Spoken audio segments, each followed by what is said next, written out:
Ассалаумағалейкум қадірменді Иман Нұры арнасының көрермендері. Ененің кеш түсінген сабағы. Айжан ауылдың сыйлы, ақылды келіндерінің бірі еді. Ол ауылға тұрмысқа шыққан кезде күйеуінің анасы Қадиша ене оны онша жақтыра қоймады. Өзі бір беткей қаталдау әйел еді. Келіні қанша еліп тұрса да ешқашан риза болмайтын. Келін деген ерте тұрып кеш жату керек дейтін ол Айжанға. Үйдің бәрін тазалап, тамақты өзіме ұнағандай етіп жаса. Айжан үндемей бәріне көніп, қолынан келгенше бар жақсыны жасауға тырысты. Бірақ енесі әрдайым бір мін тауып, қабағын түйіп жүрді. Күндердің бір күнінде Айжан қатты сырқаттанды. Үйдің тірлігіне қарауға шамасы да келмеді. Ол тұра алмағандықтан үйдің ішін ешкім жинамай, тамақты да ешкім дайындамай қалды. Қадиша ене күйеуінен көмек сұрағысы келіп еді, бірақ баласы жұмыстан кеш келеді, қолы тимейді. Келіні орнынан тұрып, тамақ істемеген соң енесінің ашуы одан сайын өрши түсті. Келін деген осындай бола ма? деп ренжіді ол. Бір жерің ауырса да үйдің тірлігін істей беруге болады ғой. Айжан көз жасын көрсетпеуге тырысты. Бірақ бірнеше күн өткен соң оның жағдайы одан әрмен нашарлай берді. Дәрігер шақыртқан кезде ол әйелдің денсаулығына қатты зиян келгенін айтты. Егер осылай жалғаса берсе, Айжан мүлдем сауығып кете алмауы мүмкін, деді дәрігер. Сол кезде ғана Қадиша ене ойланды. Ол келіннің үнсіз бәріне шыдап, өз денсаулығын құрбан еткенін түсінді. Айжан болмаса үйдің де жылуы жоғалатынын байқады. Енесі келініне жақындап: Айжан, мен қателестім. Мен сені қадірлей алмаппын, деді Қадиша ене жұмсақ дауыспен.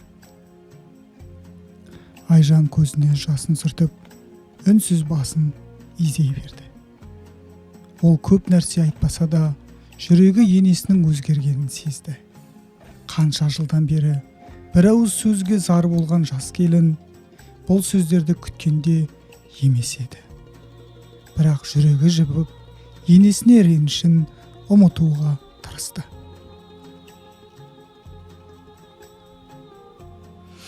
Қадиша біраз уақыт үнсіз отырды.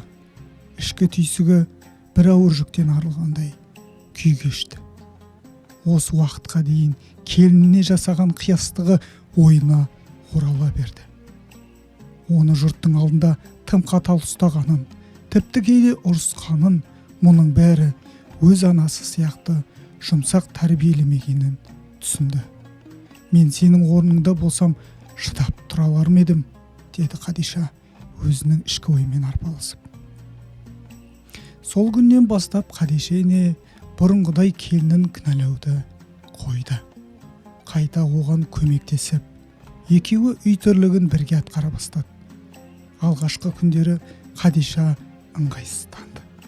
Өмір бойы ене биік, келін төмен деген қағиданы ұстанған. Ол өз қолымен келініне көмектесуді ар санайтын.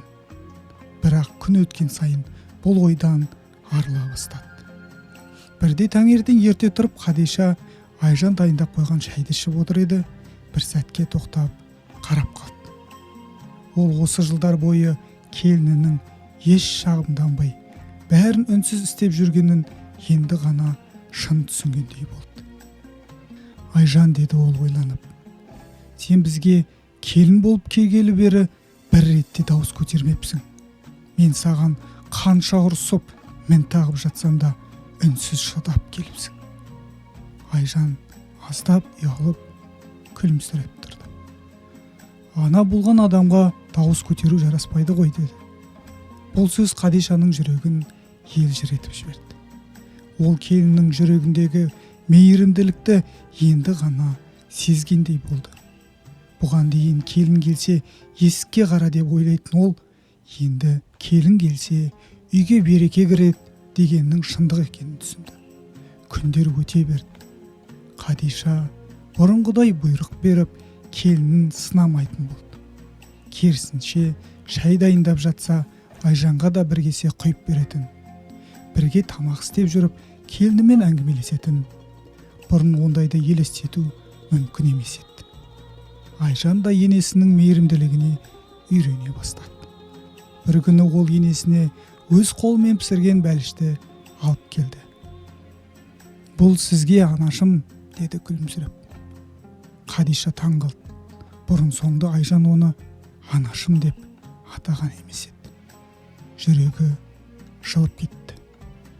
Ол бәліштен бір тістеп, шымиып, «Дәмді екен қызым, қолыңнан балтамат», деді.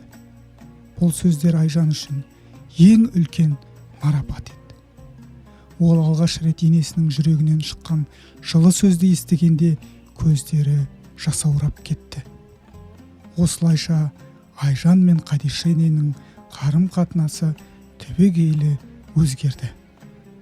Қадиша ене ауылдағы басқа елдерге де өзінің үйренген сабағын айта отыратын болды.